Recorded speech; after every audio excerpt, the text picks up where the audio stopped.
Welcome to the Mimo Perez Podcast, a space for healing, awareness, and deeper human connection. Sa bawat episode ng ating podcast ay ating pag-uusapan na magkakasama ang mga mayayaman nating karanasan bilang mga tao, bilang mga Pilipino, at higit sa lahat, bilang mga anak ng Diyos. Ako si Mimo Perez. Let's journey together.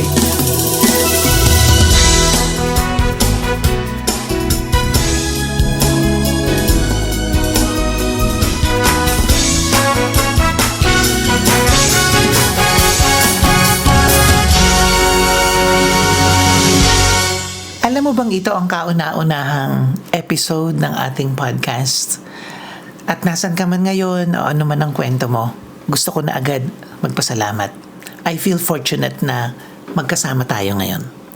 Simulan natin sa isang tanong. Kung merong regalo na pwedeng ibigay sa'yo, ano yung regalo na hihingin mo? Pera, lalo na ngayong panahon to, kailangan natin ng hindi lang pera no? Maraming pera. Bahay, sasakyan, bagong smartphone, o siguro hindi material na bagay. Dream job, sense of security or stability sa buhay. Of course, health. Naku, napakahalaga niyan sa atin. Peace of mind. O matibay na relasyon, pwede rin, ano? Marami pa yan. Pero curious lang ako. Kasama ba sa listahan mo ang regalo ng pag-asa? The gift of hope. Yan ang topic natin sa maiden episode ng ating podcast. Bakit pag-asa? Ang pera kasi kahit malaki ang ipon mo, nauubos yan. Ang gadget, bahay, sasakyan o anumang material na bagay, naluluma, nasisira. Ang kalusugan lumilipas. Ang trabaho, kahit minsan pakiramdam natin hindi nauubos, mauubos yan, matatapos yan. Ang seguridad of peace of mind, hindi yan permanente. At yung relasyon natin, kahit kaano man yan katibay, meron yang limitasyon. Pero ang pag-asa, hindi naluluma, hindi nasasaid. Ang pag-asa hindi lumilipas at hindi natatapos. Ang pag-asa walang limitasyon, walang kondisyon, at walang hanggan. Kaya ang tanong ko ngayon, pang-ilan yung pag-asa dun sa listahan ng mga regalong gusto mong matanggap? O, in fact, was hope included in your list at all? Siguro sasabihin mo, Mimo, kung hindi nasasaid ang pag-asa, bakit may mga taong nawawalan ng pag-asa? Bakit may mga namimilipit sa depression o iba pang mga mental health affliction? Bakit may nagpapakamatay? Una, valid yung observation na yan o yung damdaming yan. Hindi natin kailangang tumingin sa malayo. Mismong sa mga pamilya natin, circle of friends, or work colleagues, may kilala tayo na tila nauubusan ng pag-asa o wala nang makapitang kahulugan sa buhay. Lalo na nga sa mga panahong ito na meron tayong pandaigdigang krisis sa ekonomiya dahil sa giyera sa Iran. Lahat tayo nangangapa sa gitna ng kawalang katiyakan. Imagine, marami sa atin bago pa nagsimula yung giyera, matagal ng kapos sa panggastos. Tapos nang dahil sa giyera, tumataas ang presyo ng mga bilihin. Patuloy na tumataas. Kaya ang tanong natin, hanggang kailan? Paano na tayo? Ano ang sunod na mangyayari? Para siyang isang prolonged experience of uncertainty, ng kawalang katiyakan. So ulitin ko po, valid yung observation mo. Kung ang dating ko sa'yo, out of touch ako sa reality nung sinabi ko na ang pag-asa hindi naluluma, hindi nauubos, hindi nasasaid. Pero sa puntong ito, mahalagang linawin natin na magkaiba yung tinatawag na optimism at hope. No? Madalas kasi pinapalagay natin na pareho sila. But optimism is not the same as hope. Let me explain. Simulan natin sa optimism. Narito ang ilan sa mga karaniwang sana. So, pag sinabi ang Tagalog ko sa optimism at hope ay sana at pag-asa. Okay? Narito ang ilan dun sa mga karaniwang sana natin, no? Sana matapos na ang giyera sa Iran. Sana makabayad ako sa aking utang. Sana wag nang tumaas ang presyo ng langis. Sana matupad ang pangarap ko. Sana makaahon kami sa kahirapan. Sana yung biyanang ko o magulang ko na may sakit, sana gumaling. Sana umasenso yung maliit kong negosyo. Sana walang magkasakit sa pamilya. Sana lumaking maayos ang mga anak ko. Ano pa ba? Ito, sana bumuti ang buhay ng mga Pilipino. Itong last, napaka-personal sa aming mag-asawa. Sana sa susunod na halalan, mas maging matalino na tayong mga Pilipino sa pagpili ng mga mamumuno sa atin. So lahat ng mga sanang yan ay iba't ibang halimbawa ng optimism. And let me immediately say this, mahalaga ang optimism. Pag sinabi kasing optimistic ka, positibo kang mag-isip at nakakatulong sa atin ang positibong pag-asam, no? O yung optimism na yan. Pero, ang sana, kahit valid, kahit maganda, kahit nakakatulong, meron siyang limitasyon. Ang sana kasi nakatuon sa panunumbalik ng nakaraan o ng nakasanayan natin. Ang sana, nakasalalay dun sa panlabas na kaayusan. Nakapatong ang sana sa pag-improve ng sitwasyon. In other words, ang sana, ibig sabihin nun, meron kang expectation na magbabago ang present reality. Natatandaan ko po noong pandemya, marami sa atin ganito ang sana. Sana naman bago magpasko matapos na ang pandemya. O sana magkaroon na ng vaccine. Sana matapos na ang lockdown, ang social distancing at ang quarantine. Pero natatandaan niyo po, papaalala ko, ano yung nangyari noon, panahong yon? Nakatatlong Pasko bago humupa ang pandemya. Ang daming nagkasakit, ang daming namatay, ang daming nawala ng kabuhayan. Marami rin tayong mga plano, pangarap na nayanig o gumuho. Yung mga graduation, fiesta o birthday na masasaya sanang selebrasyon, online. Yan. Kaya marami ang hirap na hirap nun. Minsan nga lang daw gagraduate, di pa nakaakyat sa stage, no? May mga mahal po tayo sa buhay. Yun yung may nakamalungkot na nangyari nung pandemya, marahil, no? Na binawian ng buhay na hindi ka nakadalaw bago siya nagkasakit at nung mamatay, hindi mo siya nasilip, hindi ka nakapagpaalam kasi walang burol, diretso libing. Kapag sobra kang namumuhunan sa mga sana, doon po mas matindi ang karanasan ng kabiguan, ng disappointment, ng frustration. Pag nakulong ka kasi sa kanila, mas mabangis ang stress, which makes you prone in the process to mental health challenges among others. At dito natin malinaw na nakikita ang limitasyon ng optimism. Lalo na kung yung sana mo naging matinding expectation to the point na kinokontrol mo ang mga tao sa paligid mo o ang mismong daloy ng buhay. At ito yung tinatawag natin na exercise in futility. Kasi nga, sooner or later, mauunawaan mo, wala kang control sa buhay. Yung sana mo, hindi palaging natutupad. To put it simply, manipis ang ating resilience kapag doon lang tayo kumakapit sa sana. Thankfully, our faith allows for hope. Kung ang sana nakatali sa external reality o sa panlabas na kaayusan, ang pag-asa galing sa loob, sa isang tahimik, malalim at sagradong pook. Siguro para mas madaling ipaliwanag ang pag-asa, galing ito sa isang relasyon. Dumadaloy ang pag-asa mula sa malalim na kaugnayan natin sa Diyos. Siguro, maiisip mo o sasabihin mo, Mimo, bakit may mga kilala naman akong maka-Diyos pero madaling mawala ng pag-asa?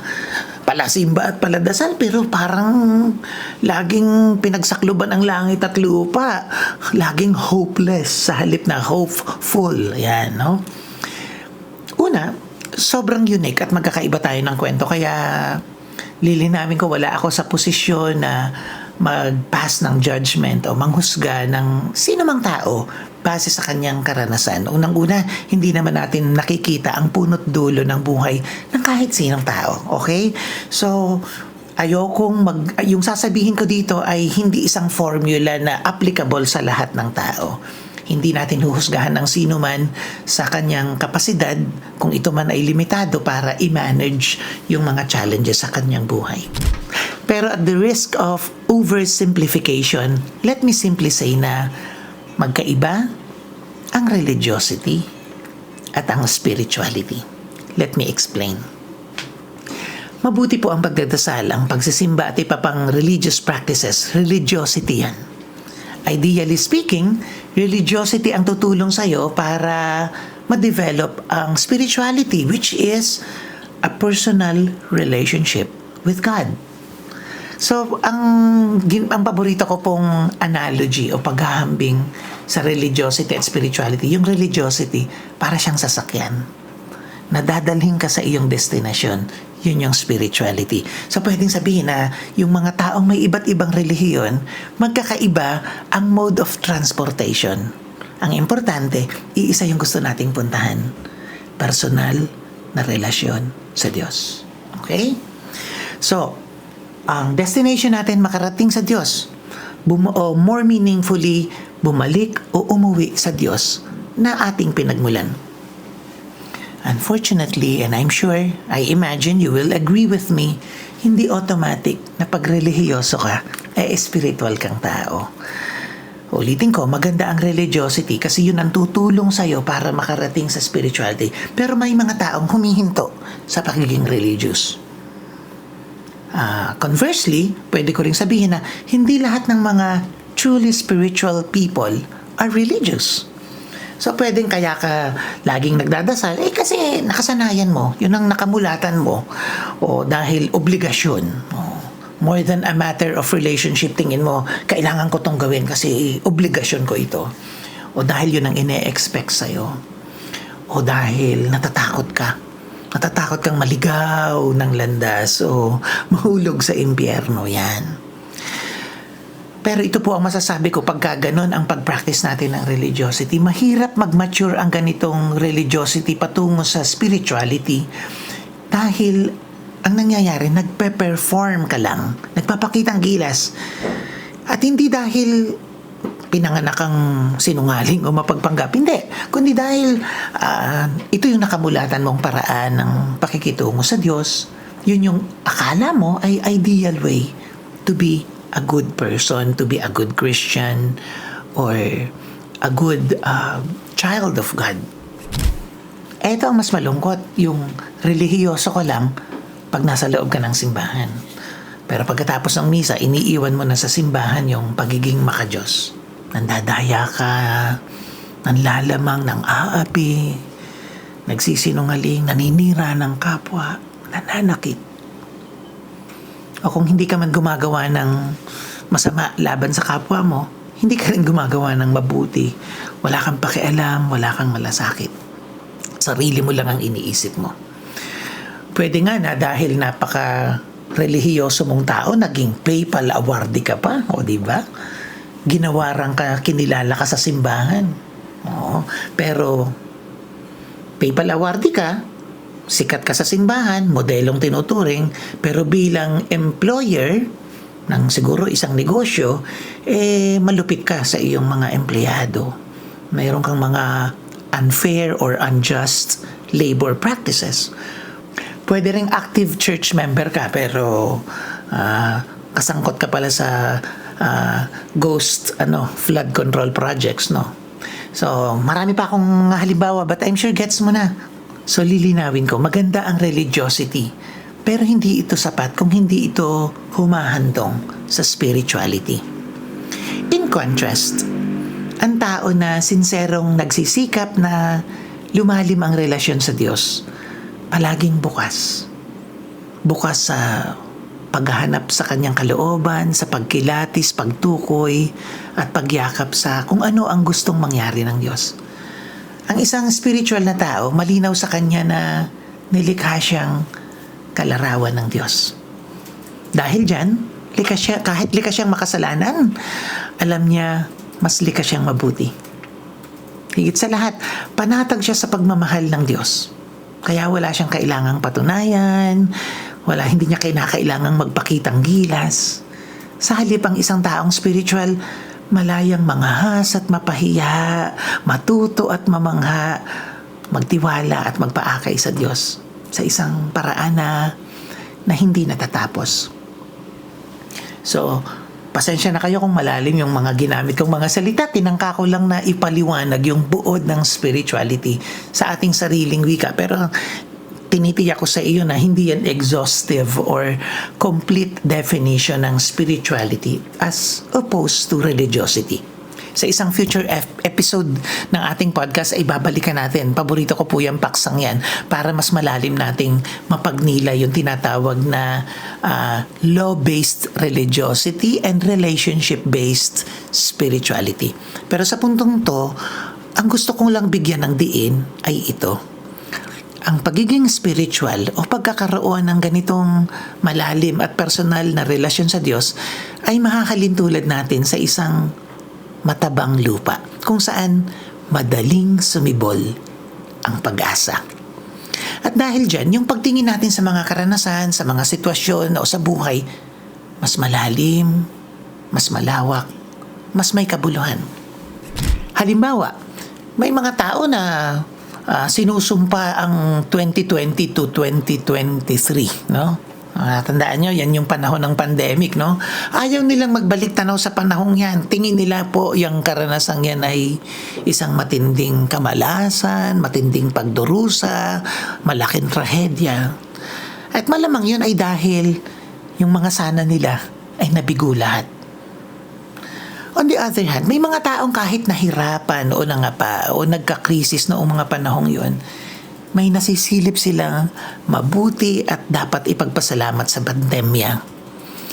Mas naging malapit sila sa Diyos, mas naging close ang mag-asawa o yung magulang sa kanilang mga anak, mas nabuo ang pamilya, mas na-prioritize ang health. Merong finally sabi, ito pala yung pahingang hinahanap ko. Nakapagpahinga dun sa dating routine na very stressful, no? Pero ang tingin ko, ang isa sa pinakamagandang ginawa ng pandemya, we rediscovered our interconnectedness.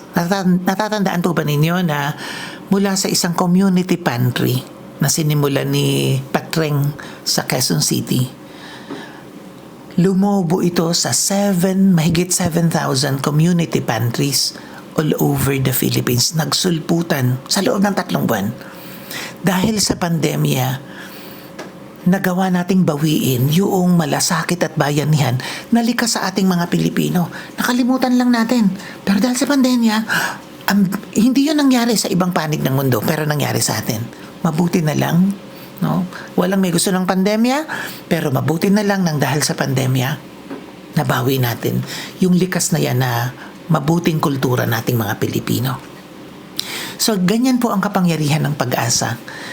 Kahit hindi mangyari yung marami mong sana, ulitin ko po, pwedeng ako rin may mga sana ako noon na hindi naman natupad. Pero dahil bukod sa sana may pinaguhugutan akong pag-asa, hindi nasasaid yung kakayahan nating magpasalamat, magtiwala, at patuloy na makahanap ng kahulugan sa mga pangyayari sa ating buhay.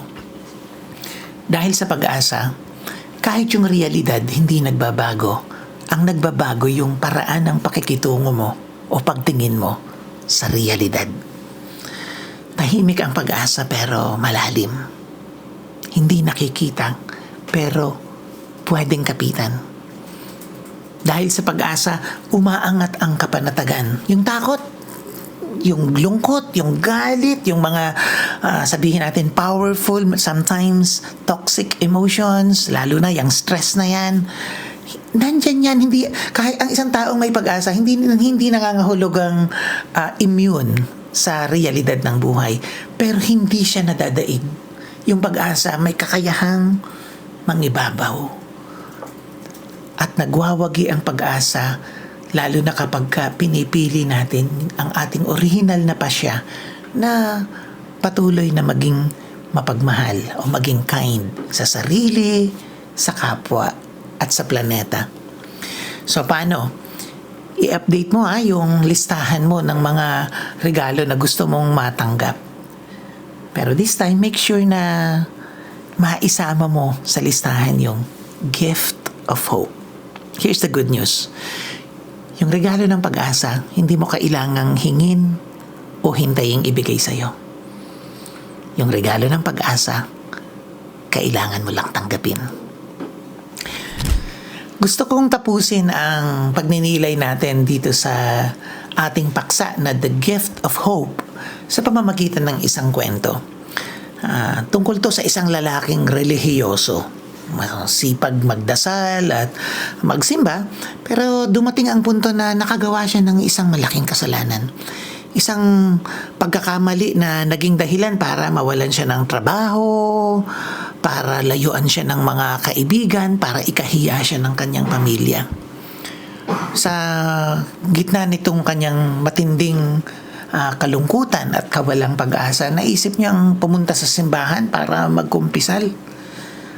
At maganda naman yung kanyang pagkukumpisal kasi yung pari na pinagkumpisalan niya napakabait, napakabanayad na pari.